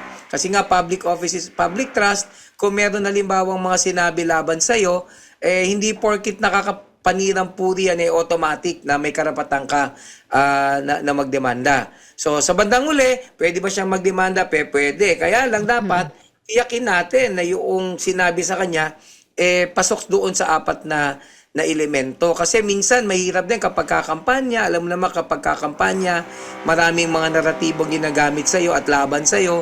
So ito yung mga bagay talaga na kinakailangan tignan. May message ako kay Senator Bong Revilla. I think it's time to spend muna your 3 years ba? Or 3 with your family, sir. Alam kong napagod ka sa election, sa kampanya. Pero one last, attorney, just to clarify, talaga bang hindi na niya dapat ibalik yung 124 million pesos na kasama dun sa plunder case na ikinaso sa kanya noon? Actually, kasi hindi ko maalala yung kaso niya kaya napakahirap sagutin. Pero ang alala ko may pinagbabalik sa kanyang pera. O kung merong pronouncement ng batas na kailangan niyang ibalik na pera na yun, hindi dapat ibabalik niya yun. Hindi ba? Alam ko yung pagbabalik na yun, hindi naman siya sa forma ng danyos. Kasi parang nakita ko yung interview, halimbawa itong abogado niya. Sabi ng abogado niya, kung siya ay acquitted, so wala siyang pananagutan na magbayad ng danyos. Kasi nga, kung titingnan mo ang Revised Penal Code, a person criminally liable is also civilly liable. So, ibig sabihin, kapag nakagawa ka ng isang krimen, kailangan magbayad ka rin ng danyos kasi meron ka civil obligation. Kaya lang sa kaso niya, alam ko, it has nothing to do with payment of damages Parang pinapabalik yung pera, yung pagkakaalala ko, hindi ko sure, parang pinapabalik yung pera na illegally ay hindi dapat napapunta sa kanya. In the first place, di ba? Oo, kailangan niyang ibalik yun. Hindi dahil sinasabing guilty siya, ang sinasabi lang, you're not entitled to that kung halimbawa ay na-deposito sa'yo. Yun yung pagkaalala ko pero parang ang pagkakaalam po, it has nothing to do with payment of damages. Kasi ang sabi nung abogado niya, bakit siya magbabayad ng danyos? Acquitted siya. Eh di ba magbabayad ka lang ng danyos kung ikaw ay may Tama kasalanan. naman, di ba, attorney? Okay Tama lang yan. Pero naman. actually, that in itself hindi siya tama. Bakit? Kasi ganito yan. Oo. Okay, binawin natin ha. Sabi ng Revised Penal Code, a person criminally liable is also civilly liable. So automatic pag guilty ka, criminally, may liability ka rin civilly. Diba? Kailangan Kakambal yun eh. Oo. danyos. Bakit? Kasi pag gumawa ka ng krimen laban sa Estado. So meron niyang kaparusahan ng pagkakulong dahil nagkasala ka sa Estado. Kaya lang pag gumawa ka ng krimen, merong naagrabyado na tao. So meron kang biktima. So yung biktima na yon, pwede kang hingan ng pagbabayad ng danyos. Kaya become civilly liable. Okay? However, hindi porket na-acquit ka, automatic acquitted na rin yung civil liability. Depende kung paano ka na-acquit. Halimbawa, ikaw ay na-acquit because wala talagang merito yung aligasyon laban sa'yo. 'Di ba? Kumbaga, hindi nila napatunayan by proof beyond reasonable doubt na ikaw talaga ay may pananagutan. Ibig sabihin, yung aligasyon talagang baseless, hindi ba? So if that would be the case, kung ma-acquit ka, acquitted ka din sa civil liability. However, dahil ang quantum of evidence required sa criminal case ay proof beyond reasonable doubt, may mga pagkakataon acquitted ka dahil hindi mo napatunayan by proof beyond reasonable doubt, pero meron pa rin silang duda na baka ikaw. Ang tawag doon, reasonable doubt. Ibig sabihin, base sa ebidensyang presenta, may posibilidad na ikaw ang gumawa, kaya lang hindi kami sure. Kasi nga, proof beyond reasonable doubt, dapat walang kaduda-duda kahit kaunti. Posibleng ikaw. So, acquitted ka by reasonable doubt. If acquitted ka by reasonable doubt, pwedeng liable ka civilly kahit acquitted ka. Bakit? Kasi ang civil liability, ang requirement lang, preponderance of evidence. Ito ay quantum of evidence na mas mababa kaysa sa proof beyond reasonable doubt. So, ulitin natin para hindi kayo malito. Again, a person criminally liable is civilly liable. Pag ikaw ay naging guilty sa isang krimen, automatic, guilty ka na rin civilly. However, pag na-acquit ka, depende kung paano ka na-acquit. Kung na-acquit ka dahil wala talagang basihan yung kaso, di wala ka rin pananagutang pang-sibil o pagbabayad ng danyos. However, kung na-acquit ka by reason of reasonable doubt, ibig sabihin, may duda sila na ikaw pero hindi lang talaga 100%. Yes, solid. Oo, kasi kailangan for you to be criminally held liable, dapat proof beyond reasonable doubt. Kahit konting duda, wala. May duda. Automatic ba? Wala ka ng civil liability? Hindi. Kasi sa civil liability, ang requirement lang, mas mababa. Preponderance of evidence lang. Kaya may mga kaso ng isang akusado na-acquit siya, but since it is by reasonable doubt, pinagbabayad pa din siya ng danyos. So, kailangan ko linawin niya kasi medyo misleading yung pagkasabi ng abogado. But I would assume sinabi niya yon because he's addressing the issue of Bong Revilla. Pero kailangan lang dagdagan natin para hindi tayo malito. So, ganun ang pagtingin doon. Pero ang alam ko, yung pagsasauli ng pera, hindi siya civil liability eh. Ang pagkakaalala ko lang parang ito yung mga pera na unjustly na ibigay sa kanya. Di kung hindi para sa iyo yan, dapat ibalik mo. Correct, which is not for him in the first place, 'di ba? Not his, kumbaga. Yun na nga ba? Sinasabi ko dyan Kaya tatanungin mo ako, pwede Ang ba siya hindi sa'yo. magdemanda? Pwede. Why Kasi not? kung talaga namang may paninirang puri, pwede naman. Halimbawa, sinabi mo guilty siya, in reality, acquitted siya. Oo. That is Nasabit ka actually dun. libelous. Bakit mo sasabing guilty siya, acquitted yung mama? Hindi ba? Pero attorney, pahirapan yan siguro kasi ang dami. I mean, ang daming nasa unang-una social sa media. lahat, Paano yun? Unang-una sa lahat, dapat alamin niya kung sino yung original na nag-post. Kasi yung mga nag-share, hindi liable eh. Yung mga nakitawa, yung mga nag-like, yung mga nag-comment, hindi rin liable yan. So may kailangan hanapin mo yung original poster. Pero para sa akin, ba't kailangan niya pang gawin yon? Sa tingin ko natalo siya, hindi lang naman dahil sa paninirang puri na yon. Natalo lang siya talaga, ganun wala tayong magagawa. Sabi nga, dapat daw, hindi daw budos yung sinayaw niya. Ano Kasi na? laos na yung parang ba't adan yung ba't adan.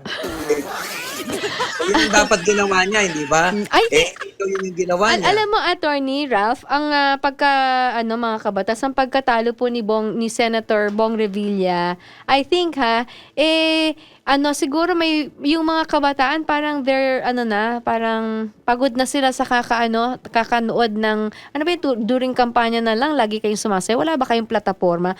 I think people are asking for and looking for yung talagang legitimate na ano bang gagawin mo? Ano bang plataforma mo pagka na-re-elect ka ulit? Siguro baka gano'n, ano?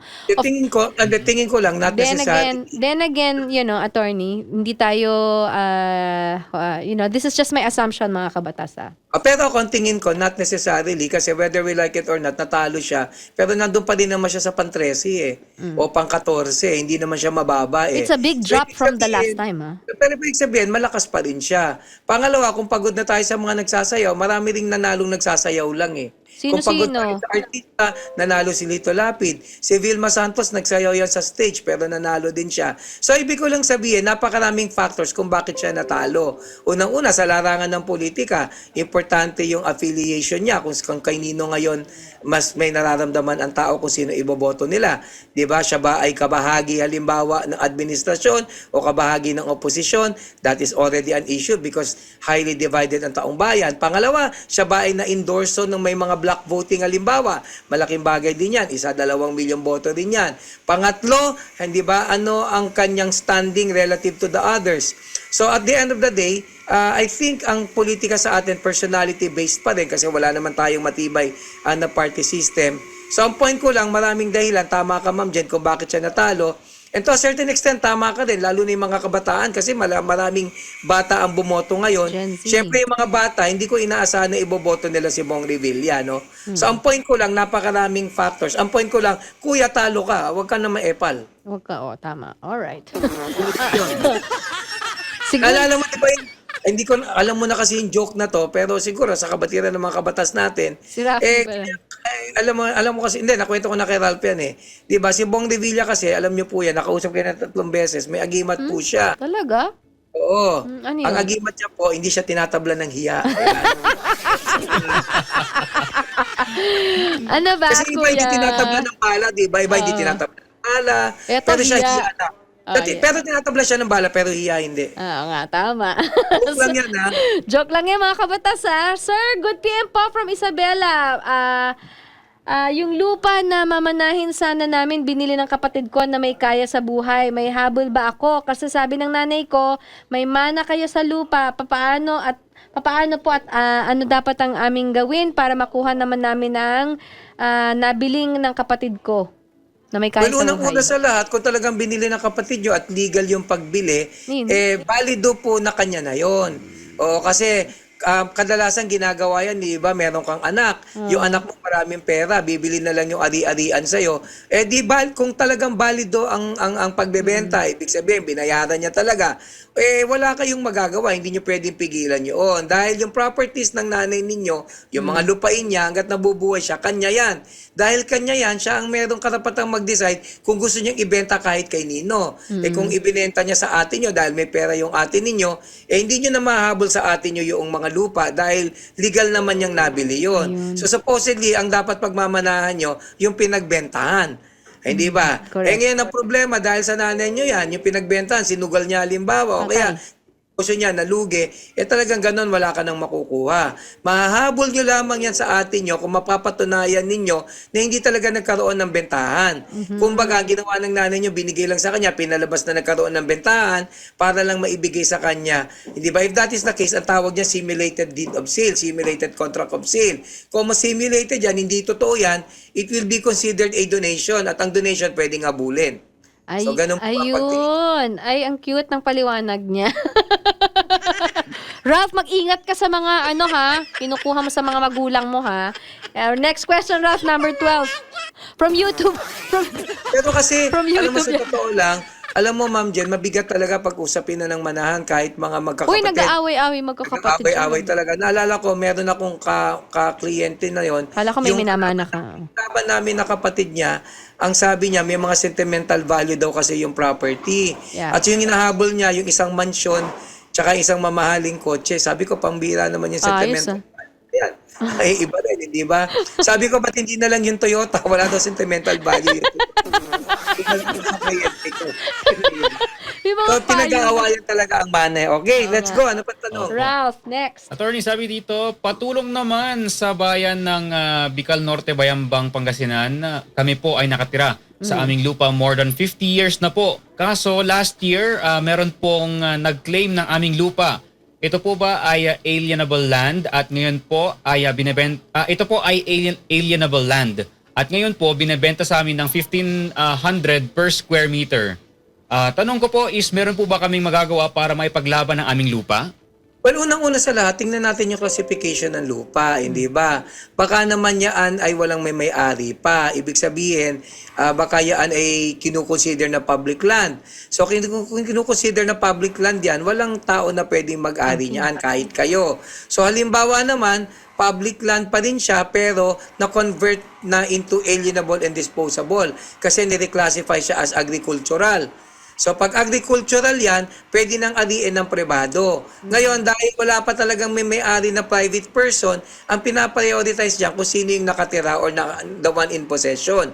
So sa kaso ninyo, kung 50 years na kayo nakatira dyan, so assuming na yan ay alienable na, after some time, pwede na kayong mag-apply para ma-issuean kayo ng titulo. Bakit? Kasi originally, wala pa talagang titulo yan na that would evidence private ownership. Pero kayo yung nakatira at dineclare na siyang alienable, kayo ang ipaprioritize. Kaya nga doon nauuso yung mga nagbebenta ng rights. So, halimbawa, meron akong lupang inookupahan. Wala pa talagang private title yan. Pag-aari pa yan na pero agricultural land na. Hindi at some point pwedeng mag-ripen into private ownership yan. So kung ako nakatira diyan, di ba, bibenta ko yung rights ko para yung isang pagbebentahan ko, siya naman ang puposisyon at ang ipagpapalabas ng batas, he is the one in possession. So kapag pwede nang ma-convert into private ownership, at ma-applyan niya ng issuance ng title. So kung ganyan ang sitwasyon, it's an agricultural land that's alienable and disposable, dapat kayo ang priority na makapagpatitulo dyan dahil kayo nakaposisyon. Ang problema lang, if at the end of the day, yung lupa na yan, hindi naman talaga government land. Ibig sabihin, yan talaga ay pag-aari na ng isang tao at may titulo siya for the longest time. So kung may titulo siya for the longest time, wala kayong magagawa, mapapaalis kayo talaga because at the end of the day, kanya talaga yung lupa na yon. Hindi po pwedeng matalo ng possession yung titulo. If that is the situation. Kaya alamin mo, kapag lumalabas halimbawa na yan ay agricultural land, alienable and disposable, dapat ikaw ang na-prioritize. Pwede mo nga bulin yun, ba't napunta sa kanya?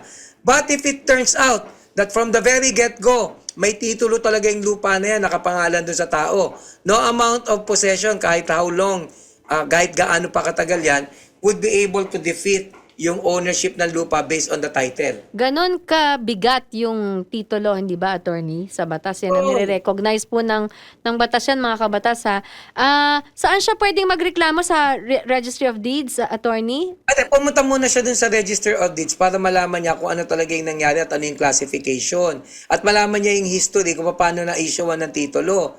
Kasi nga, kung nakalagay doon sa Register of Deeds, hindi ba, dineclare yan na alienable, dapat pagpapatituluhan na yan ng pribado, dapat ikaw ang may priority. So pwede mo nga bulin paano napunta sa kanya, hindi naman siya nakatira doon. He's not even in possession. Pero kung yan naman, nakita mo sa Register of Deeds, talagang may titulo noong pa man, nakapangalan sa kanya, mahirap kang habulin, kaya wala kang magawa. Kung gusto mong tumuloy dyan, talagang bibilin mo yung inaalok niya. Bakit? Kasi hindi pwedeng ma-defeat ng possession yung titulo na na-issue legally doon sa tao. Alright. Kaya ang ginawa kong sagot, kinover ko na yung both situations dahil syempre kagaya saan ko, kulang yung tanong nyo na naman. Ayun na nga. Ayun na nga sinasabi ko, attorney, di ba? Pasensya ka na, tao lang. Uy, may caller tayo, Ralph, Attorney, may caller tayo. Ito yung nag-reach out sa atin sa TikTok. Number 16 siya, Ralph. Anonymous, hindi na lang natin banggitin, ha? Babae ba lalaki, Victor? Okay, ma'am. Nandito na po si Attorney Edward Chico. Welcome to Basta Batas. Magandang hapon po. Magandang hapon po. Yes. Ano po ang tanong nila? I-concern lang po sana namin if pag ang manager po ba, ang approach na lagi sa staff niya is laging tinararamdam na parang anytime pwede kaming palitan. paano kaya yun? Kasi parang sa buong team namin sa sales is parang gusto na mag-resign. Kasi ganun yung everyday na pinaparamdam niya sa amin. Parang anytime pwede siya magpalit ng stock. Well, Which is kami po is lahat regular na po. Nagets ko na. Una-una, syempre, kung regular employee kayo, kagaya ng nabanggit ko kanina pa, no, meron kang security of tenure. So, ibig sabihin, hindi ka pwedeng paalisin on account of the fact na ayaw lang nila sa'yo. Because that violates your right to security of tenure, di ba, madam? So, pwede ka palang alisin kung pero kadahilanan. Hindi ba, ikaw ay gumawa ng krimen o gumawa ka ng mali sa kumpanya, nagtamad-tamad ka. So if that would be the case, maaari kang paalisin fair and square. Pero kung halimbawa, pinaalis ka lang dahil tinatakot ka na pwede kang paalisin at any time, hindi naman tama yon. Kaya lang, dahil hindi naman kayo talaga pinaalis, so wala naman pananagutan yung kumpanya. Di ba, the manager acting in behalf of the corporation, hindi naman pwedeng managot ang korporasyon dahil hindi ka naman talaga pinaalis. Ang problema lang, nagdudulot ng sobrang stress yung manager. Tama po ba? Tama po, attorney. Okay. Kung nakakapagdulot na sobrang stress yung manager at sa tingin mo talagang nakakapang-abuso na siya emotionally, o edi yung tao, pwede mo siyang idemanda in his personal capacity for payment of damages. Kasi hindi niya dapat ginagawa yun dahil bakit kung in bad faith. May isa pa kaming question. Kaya lang ma'am, matapusin ko na. Kaya lang ma'am, mahirap i-argue sa court yun, ano? Kasi kung sinasabi lang naman ng manager, o magtrabaho kayo because any moment pwede kayong maalis, baka that might not be sufficient. But if you can really establish na nai-stress niya kayo at talagang wala siyang pakundangan, gumagawa siya ng mga paraan para masaktan kayo, para mainis kayo, ma-stress kayo, sukat na yung iba, kailangan ng mag-resign. So, maaari mo siyang idemanda ng payment of damages. Pero sa kumpanya, hindi naman siya automatic, hindi ka naman talaga tinanggal eh. Diba? Kumbaga, ikaw lang yung hindi mo lang kinaya yung pagtrato sa iyo ng manager. Diba? So, maaaring ganon. Unless, hindi ba, papalabasin mo na ito ay papasok doon sa tinatawag na torts. Ano? Ibig sabihin ng torts, talagang in bad faith siya, sinadya niya na ikaw ay pasakitan. If that would be the case, you can actually sue the corporation or the employer for payment of damages. Bakit? Because in 2176, ang isang tao, either by negligence or deliberate act, hindi ka pwedeng gumawa ng isang bagay na makakapagdulot ng damage or injury sa isa pang tao. Yung damage injury pwedeng literal na physical or damage or injury in terms of your reputation or in terms of your emotional well-being. So if that would be the case, yung taong nag-cause niyan, magbabayad siya ng danyos. However, because he is doing that in behalf of the corporation, pwede mo ring pagbayarin ng danyos yung corporation ang basis 2180 of the Civil Code, which says the employer is also responsible for the negligence or the wrongdoing of its employee. So it's actually very difficult to digest. But ang point ko lang, pwede yung idemanda yung manager either in behalf of either in his own personal capacity or pwede yung isama yung corporation pursuant to 2180 kagaya ng nasabi ko. But that would be payment of damages. Pero hindi mo siya pwedeng idemanda automatic ng unfair labor practice. Hindi ka naman talaga inalis. Kumbaga, naiinis ka lang sa mga sinasabi niya. Pwede ba Okay siyang, po. attorney question, pwede ba niyang ilapit ito sa HR? At sino ba nagsasabi? No, yeah, actually, definitely, bago ka muna pumunta actually sa korte or sa kumpanya, idemanda mo mismo siya sa kumpanya, sa HR, bakit niya ginagawa yon para mailagay din siya sa dapat kalagyan. Ngayon, pag tinindigan siya ng HR, tinindigan siya ng kumpanya, o di pag nagdemanda ka ng danyos, napakaganda. Pwede mong singilin yung manager na yan, pwede mo rin singilin yung corporation based on 2180 of the Civil Code. Malinaw po, madam? Apo, attorney, may isang concern lang po kami. Sorry po. Yes. sorry.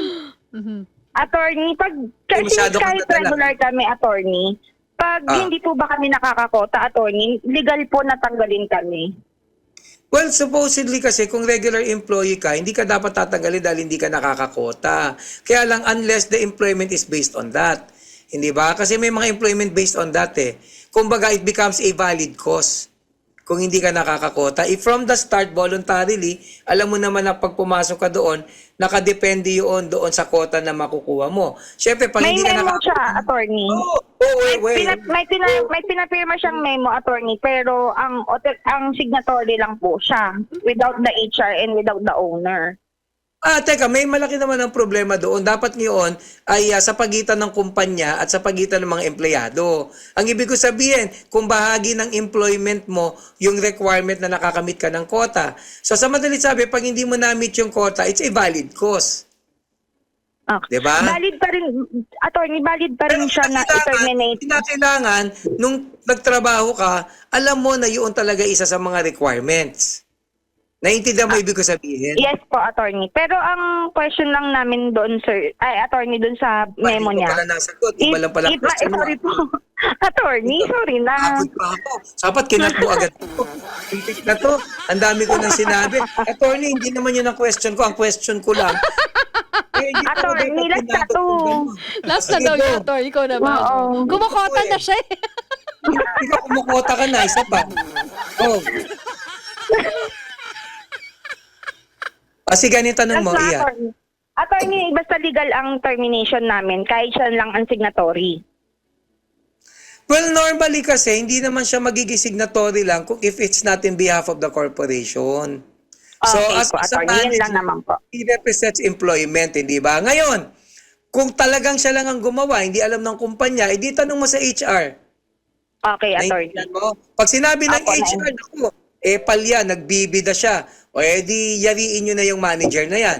Pero kapag sinabi naman na galing sa kumpanya yan, and then you should also act accordingly rin. Malinaw, ma'am? Okay po, attorney. Naintindihan, Oo. attorney. Niloloko lang, gine-joke lang kita. Huwag ka mayan tumawag dito pag may Hindi, problema. okay lang po, attorney. Ay, buti naman okay lang din. Actually, napapaano lang pala. So, kanina ka pa eh. Ano ganito gawin mo ha? Ma'am, kung ano maging resulta nung pagtatanong mo, ipaalam mo sa amin para mabigyan ka namin ng follow-up answer. Depende sa malalaman mo, okay? Okay po, attorney. Okay, maraming Sige, maraming salamat po. Attorney Rafi, ano yan, sa TikTok nakabatas natin. No? Tsaka kung empowered naman, attorney, no, kung part ng trabaho o yung kapangyarihan, authority ng manager na magsumulat ng ganun, wala naman siguro Kasi kaso yun. hira naman yung manager na gagawa ng isang bagay na walang alam yung Unless nagtitrip lang siya talaga, sabi mo nga. Nasa taas, hindi ba? Oo. Pero, but at the end of the day, dapat alamin natin kung Correct. ano yung napag-usapan. Importante yun. Alright, Ralph. May tanong pa? There, formatics na tayo, Ralph. Okay, tapos mga tayo? kabatas, you're tuned in to Basta Batas, heard on the radio mula po sa Tuguegarao City, Cagayan Province, and all the way to Bohol and Mindoro. Also heard on Spotify podcasts, seen on Facebook, YouTube, TikTok, and X. We are a proud founding member of the Kapisanan ng mga Broadcaster ng Pilipinas o KBP. Issue. Batas. Alamin. Himayin. Live on Vanguard Radio Network and on social media. Ito ang Basta Batas! Libreng payong legal ng attorney ng bayan na si Attorney Edward Chico sa Basta Batas. Alright. Ma'am Jen? Oh, attorney. Ano kaya merong isang kumpanya na ang gumagawa sila ng mga napkin, ganyan, mga table napkin and all. Tapos gusto nilang sponsoran yung Basta Batas talaga. Talagang sila magi-sponsor, gagastos. Why not? Kaya lang babaguhin nila yung pangalan ng show. Ano na? Issue at Batas. Kasi ganyan. Tapos mayat maya binabanggit natin yung kumpanya, di ba? Nandito na tayo sa tissue. Tapos may hawak tayong tissue ganyan. Batas! Batas, di ba? O go, may tanong pa ba? Let's go. Alam mo. Oh, okay. Yung next caller natin, Ralph, ready na yata siya. From Quezon City. Ma'am, Okay. lalaki, babae? Babae, okay. Alright. Ma'am, magandang hapon, Ralph. Okay, hello po, ma'am. Good afternoon po. Welcome po to Basta Batas. Nandito po si Attorney Chico. Good afternoon po, attorney. Magandang hapon po. Ano pong mapaglingkod namin sa kanila, madam? May tanong lang po ako, attorney, kung Pero hindi kayo mag-share ng buhay nyo kung gusto nyo. Kahit. Diba? Pero ano yung tanong nyo po? Joke lang yan. Ano po yung tanong nyo, ma'am? pwede ko pa po ba yung ma-open yung case ng asawa ko dati na yung pangbubugbog na sa akin. Pero manginigika naman po ako. Ma'am, ulit. Pero Medyo nagkasot po ang... ma'am. Ma'am, sadali lang po. Medyo magulo. Pwede pa pong ano po? Ma-open yung case dati nung nagkasundo na po kami sa barangay noon. Ma-open Pero yung alin. ginawa Case, niya- yung kaso, Yung yung case. kaso. Nagkasundo kayo, pero ang nangyari, ginawa niya ulit. Tama po ba? Hindi na po kasi pumayag na po ako na i-ano na lang po, i-atras na lang po kasi nag-ano na lang po kami sa barangay, nag-usap. Ma'am, saan level ka umatras? Sa barangay lang? Sa barangay lang po. Okay. Sige. Ma'am, ganito ma'am, ano? Ang tinatanong mo, pwede ko bang kasuhan uli? Tama ba? Opo, pwede ko po Okay, bang ma'am, pakinggan ma-open niyo po. yun ulit. Pakinggan niyo po, ano? I would assume gusto niyo magdemanda ng kasong kriminal. Tama po ba? Sa pang-aabuso. Tama po? Opo. Tama po? Opo, attorney. Okay. Basta mapakinggan niyo po, ano? Kung nasa barangay level lang yan at umatras ka, hindi po nangangahulugan na hindi mo siya pwedeng idemanda. Kasi wala pa pong tinatawag na double jeopardy. So anytime po, pwede mo pa ding isampa yung kaso. Ngayon kung sa nasa level ng piskalya, kahit na-dismiss pa yan, kung meron kang bagong ebidensya, pwede mo pa din siyang kasuhan. Bawal mo na lang siyang kasuhan kapag nasa korte na yung kaso, na-arraign na siya, tapos inatras mo, na-dismiss yung case, mahihirapan kang buhayin kasi bawal na yun kasi meron ng tinatawag na double jeopardy. Yung pang-aabuso po kasi, hindi po yan nakukuha sa kapatawaran. Kapag ikaw ay inabuso under VAUSI, Anti-Violence Against Women and Their Children Act, kapag ka naligawan ka, at sinabi mo, sige, hindi kita idedemanda, any moment pwede mong buhayin yan hanggat hindi ka pa pumupunta sa korte. Malinaw po ba? Sa kaso po na ito, nasa barangay level pa lang, kung gusto mong idemanda, pwede uli. Meron kasing mga kaso na kapag pinatawad mo, hindi mo maidedemanda, kagaya ng adultery or concubinage. Pag pinatawad mo yan, for that particular act, hindi mo na madedemanda. Pero ang VAUSI, yung pang-aabuso, hindi po yan nasa-settle.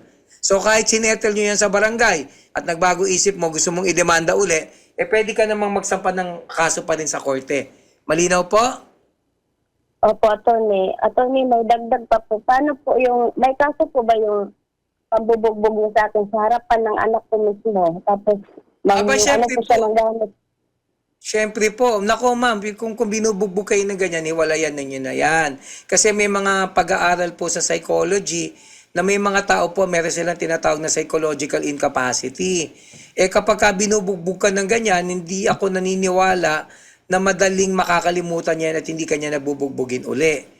At pag hindi mo po dinemanda yan, siguradong lalo niyang uulitin yan. So pwede ka po magdemanda lalo pat kaharap ang anak mo. In fact, yung anak mo, pwede siyang maging testigo na nakita niya talaga na ikaw ay binugbog. Malinaw po? 2 years old pa po, attorney, ang anak ko. Nonetheless po, pwede mo idemanda. In fact, mas nakaka-aggravate pa yun sa sitwasyon dahil binugbog ka pa talaga in front of your child. And in fact, ang magdedemanda niyan, hindi lang ikaw. In behalf of your child, yung anak nyo, pwede ring magdemanda. Anong kaso ng bata? Psychological abuse yun. Biro mo, 3 taon ka, nasasaksihan niya, binubugbog yung nanay niya sa harap niya. Hindi ba? So that also amounts to some sort of an abuse. So pwede magdemanda ikaw at saka yung anak mo. Magkaiba kayo ng causes of action. Ikaw, yung pambubugbog sa iyo mismo, ang tawag dyan ay physical abuse. Kung pinagsalitaan ka pa ng masasakit na salita o emotional, psychological damage din yan. Yung anak mo naman, pwede siyang magdemanda separately. Ang kaso naman niya, psychological abuse dahil pinamumuka ng iyong asawa na ikaw ay pwedeng bugbugin na lamang ng ganon at nag-cause sa kanya ng pang-aabusong psychological at trauma. So ang gawin niyo po, pumunta kayo sa Women's Desk, ang magdedemanda, hindi lang po ikaw, pati yung anak mo. Pero ikaw magre-represent sa anak mo dahil bata pa siya. Malinaw po? Opo, attorney. Attorney, may dagdag pa po. Paano po yung... Napakaraming dagdag. Sige po. Joke lang. Go ahead, ma'am. Naglupo po yung asawa ko. Nakita ko po mismo at nabasa lang, pero in the act po, hindi ko po siya nakita talaga. Pero nabasa ko po lahat ng pinagagawa niya, yung pambabae po. Pero sa If cellphone that lang is the po. case, ma'am, okay ma'am, if that is the case, ibang kaso pa yan, psychological abuse yan. So marami Meron kang po ako kaso na- magagawa sa kanya. Screenshot attorney na yung babae niya, umamin talaga may nangyari sa kanila, tapos may na-screenshot ako, nag-book siya ng tuktok. Ayun. Ma'am, Ang- ma'am, kunin mo ang lang, yes ma'am. Ma'am, kunin mo lang lahat ng ebidensya na yan, i-screenshot mo dahil sa phone mo yan, hindi ba? Kasi meron tayong tinatawag na meron tayong electronic evidence rule eh. So kinakailangan ma'am, i-screenshot mo yan, i-print out mo. Nakikinig kayo ma'am? O Opo, tapos ma'am, attorney. wag mong buburahin sa telepono mo kasi dyan i-authenticate yan, titingnan yan kung galing yan sa telepono mo. At maaari mo gamitin ebidensya. Malinaw po? Yung screenshot na galing sa kabit niya po, is doon po sa cellphone niya, pero pinasa ko lang po sa cellphone ko, tinago ko lang po. Hindi, pero naipasa sa cellphone mo eh. Di pwede mong gamitin na naipasa sa cellphone mo. Okay po? Opo, attorney. Right, Dapat ma'am. po. Ma'am, balikan niyo po ang aming episode na ito sa YouTube channel ng Basta Batas para maisulat niyo ng mabuti yung mga instructions ni attorney at pwede niyo ikaso sa asawa niyo. Ano po? Ayan po. Alright. Salamat Maraming po. salamat po. Okay, yan ang ating kabatas from Quezon City. 0939-431-1244 po ang Basta Batas helpline. Kaya kung meron po kayong tanong, pwede niyo po kaming tawagan or i-text anytime, any day. Wag naman pong madaling araw, ha? Sabi ko kasi anytime eh. At saka kung meron din po kaming Facebook page, YouTube channel, and TikTok, pwede niyo po kaming i-message doon. Go ahead, Ralph. Last few questions na lang, attorney. Let's go, Ralph! Opo, sabi po ni Joy, ako po ay may reklamo na criminal case na grave threat dahil sa pagkasabi ko na babasagin ko ang nguso at mukha niya. Nasabi ko lang ho ito dala ng galit at emosyon dahil sa away nila ng aking anak. Nakapag-submit na po ako ng counter at nakikita na si complainant ay nagsimula at nag-provoke upang lumala ang aming away. Sinabihan din ho siya ni Fiscal na away magkamag-anak lamang ang aming gulo at question niya po is may akyat niya po ba ito sa korte o madidismiss lang po ba? Kasi makita rin po dito na yung pananakot din ni complainant, itong nagrereklamo din po is tinatakot niya rin po yung nagreklamo dahil daw may pinsan siyang pulis.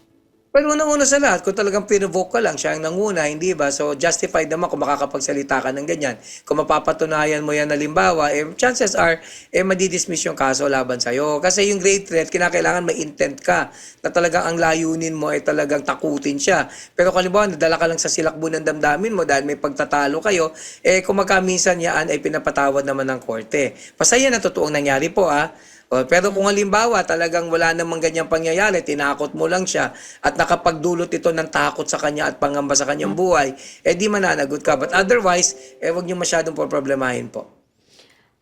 Sabi ni Mines Orlanda, wala namang pong ebidensya, attorney, napilitan lang akong manumpa sa harap ng piskal. Gumawa lang po sila ng salaysay na pinapirmahan sa akin. Ano pong pwedeng gawin? Malaking problema yan, kasi dahil pinirmahan mo yan, under oath yan. So, ang presumption, alam mo yung pinirmahan mo. Ang presumption, lahat na sinabi mo dyan totoo. Di syempre, pag may nakalagay dyan na nagsisinungaling ka doon sa mga material points or material issues, pwede ka pang mademanda ng perjury. Diba? So, yan ang presumption. But that presumption is rebuttable. Hindi naman siya conclusive. Kung mapapatunayan malimbawa na tinakot ka, diba? Kaya mo pinirmahan yan. O halimbawa talagang binigyan ka lang ng reward, hindi naman totoo yan. That may actually be used as an excuse. Pero mahirap gawin niya kasi the fact na pinirmahan mo yan, ang paliwanag ng batas, voluntary mong ginawa yan at alam mo yan at na-execute mo talaga. Kung halimbawa tinakot ka, dapat mapatunayan mo na tinakot ka talaga. Pero kung halimbawa, binigay lang sa iyo yung dokumento, hindi ka naman tinatakot, hindi ka pinipilit, wala namang pangungutya, hindi ba? Walang pangamba sa buhay mo. Yeah. Pinirma mo voluntarily yan, napakahirap talaga yan. Kasi bakit ka pumirma ng isang bagay na voluntaryo na hindi mo naman talaga masyadong natignan? At some point, magiging problema sa iyo yan. So para ma-excuse ka sa pagpirma, hindi lang sapat na patunayan mo na prepare nila yan. Because kahit naman prepare nila yan, kung yan naman din yung gusto mong sabihin, wala namang masama, hindi ba? Kailangan patunayan mo against your will na pilitan kang pumirma. Either tinakot ka, or either idadamay ka, Hindi ba? But otherwise, the fact na pinirmahan mo yan, ibig sabihin, sinususugan mo yan, lalo pat nanumpa ka. Kaya nga po sa mga kabatas, wag po kayong basta pirma ng pirma. Hindi po lahat ng bagay pinipirmahan. At wala pong pinipirmahan na hindi nauunawaan. At walang nauunawaan na hindi inaalam. At walang nalalaman kung hindi may pagtatangka talaga na tingnan ng mga pasikot-sikot ng mga bagay-bagay. So sa bandang huli, pag may dokumento presenta sa inyo, wag ko kayo basta pirma ng pirma kasi hindi nyo pwede sabihin later on, hindi ko alam yan. Dahil voluntaryo mo pinirmahan yan, chances are, alam mo ang presumption, binasa mo. At ang presumption, nag-agree ka. Tama. Very good. Diba? Very good! Oh, diba? Last na lang question natin, Ralph, no? Kay Romel. Apo, attorney, sabi ni Romel, dalawang questions to actually pero related po siya. Yung isa daw po, pag ba ang kaso umabot ng 10 years, hindi na ba ito hindi inaasikaso, madidismiss ba ito? And yung second na question po is, bakit na ire-record sa NBI kung ito naman ay madidismiss? Well, unang-una sa lahat, hindi porket 10 taon na madidismiss. Dapat linawin natin kung ano yung sabihin ng hindi inaasikaso. Halimbawa, pag hindi inaasikaso ng prosecution, ibig sabihin wala siyang witnesses, o kaya yung nag-aakusa sa'yo, hindi na siya sumasali, di madidismiss ang kaso for failure to prosecute. Kasi hindi naman pwede na magkakaroon ng kaso, mawawala na lamang yung testigo, mawawala na lamang yung nag-aakusa sa'yo, tapos mag-refuse na mag-testify. If that would be the case, walang ebidensya. Di kung walang ebidensya, it violates your right to speedy trial, so pwedeng ma-dismiss yung case. Pero kung halimbawa, nagtagal ng 10 taon pero valido naman, minsan nadi-dismiss dahil may mga hindi available na testigo, hindi ba? Pero tuloy-tuloy pa din naman ang pag-usad ng kaso, hindi po yan basta madi-dismiss kasi ibig sabihin, tuloy-tuloy naman yung kaso, nagtatagal lang. Pero ngayon dapat mapabilis na yan kasi meron na tayong tinatawag na continuous trial, so dapat hindi na yan magiging matagal pa. So i-invoke na lang ng abogado nyo. Bakit daw yung sa NBI, attorney? Bakit kung... Ayun sa NBI naman kasi, syempre, pag may kaso ka doon, kumbaga lookout mo yun eh. Parang sinasabi lang dito, meron ka kinakaharap na kaso. But it doesn't necessarily mean na porket may hit ka sa NBI, pinalalabas na hindi ka inosente. Diba? The innocence is still presumed until after maging final yung decision sa kaso mo. Kaya lang syempre, tamang warning din yan na may kinakaharap pang kaso para naman mabigyan din ng pagkakataon na halimbawa yung employer kung nag-a-apply ka para ma-assess niya kung kukunin ka niya or hindi. Hindi ba? At yun naman ay karapatan niya rin. Natin sa karapatan, but yun naman ay mga bagay na ginagawa din sa kanya para ma-protection rin yung interest niya bilang employer, for example. Hindi ba? So, ang gagawin mo lamang dyan kapag talagang na-dismiss na yung case, kukuha ka lang ng kopya naman dun sa court. Kasi minsan hindi automatic na nagre-reflect sa database ng NBI. Isusumitin mo yan, tapos tatanggalin na yung hits. Yeah. Alright, mga kabatas, yan po ang libreng payong legal handog sa inyo ng, of course, na nag-iisang attorney ng bayan. Attorney Edward Chico. Uy, mga kabatas, I'm telling you now, next week, nandyan po kami sa Puerto Galera sa Kailan ka ba alis Mindoro. papuntang Vietnam, madam? Ay, ano na, ito. Malapit na. Anyway, DJ Ralph. DJ Rafi. Ang ganda na sana. Anyways. Go, sorry. Apo. Sa ngalan po ng lahat po ng aming mga tauhan dito po sa 95.9 Big Sound FM Baguio, ang aming technician po si Master Jerry Palmeda at yung ating mga University of the Cordilleras interns, Mascom students. Yan. Maraming salamat po. Ako po si DJ Rafi na nagkasabing, have a great day. Stay safe always. God bless you. Keep smiling and always look toward the future with a positive mindset. Walang I love you? I love you. Love you too Sabihin po. Sabi mo, I love you. Go, pangalanan balik mo. sa kanya yung screen. Go, balik balik yung mo daw, screen. Bruce. Go. Oh, I love Sa you, aking Joe. pong aking iniirog na si Jo, mahal na mahal kita. Mwah, mwah. Mama, hug, chup, chup. Napachup-chup ka, ha? Parang gusto ko na dito lang chumup-chup dito. At muli po, sa ngalan ko lang kasi nag-iisa lang ako dito. So maraming salamat po sa pagtangkilik sa aming lumalaganap na programa. Hindi ko makapaniwala na nag-umpisa po kami na 20 lang ang nanonood sa amin. After 2 years, nakaka-26 na po. So maraming salamat po. Dati sa phenomenal growth. Hindi, dito na po. Maraming salamat po sa mga libo-libong kababayan natin, ng mga kabatas natin na nanonood sa amin. Siguro iwan ko na lang kayo ng mensahe na ito. Hindi ko alam kung ako lang, pero parang napapansin ko, no, merong oversupply ng mga tanga sa Pilipinas. Yun lang po. Well Hindi ko lang- said. Sa ngalan po ng aming President and CEO na si Mr. Noel Galvez at sa bumubuo po ng aming Basta Batas production team Yun! dito po sa Vanguard Radio Network. Yes, Maraming that's it. salamat po sa inyong patuloy na tiwala at suporta sa malaman at makwelang paghimay ng tissue at batas. Ito po si Jen Galvez na lagi nagpapaalala, magdala kayo ng tissue. Kung may tama, purihin. Diba? Kung may mali, punahin. Until next week, heard on radio, Spotify, podcast. Kung may mali, maglagay. Joke. See you on Facebook, YouTube, and TikTok. God bless you and God bless the Philippines. This is Basta Batas. Important reminder, the opinion and views of the host and guests are not necessarily the stand of Vanguard Radio Network and its management. Basta Batas. Basta Batas. Basta Batas.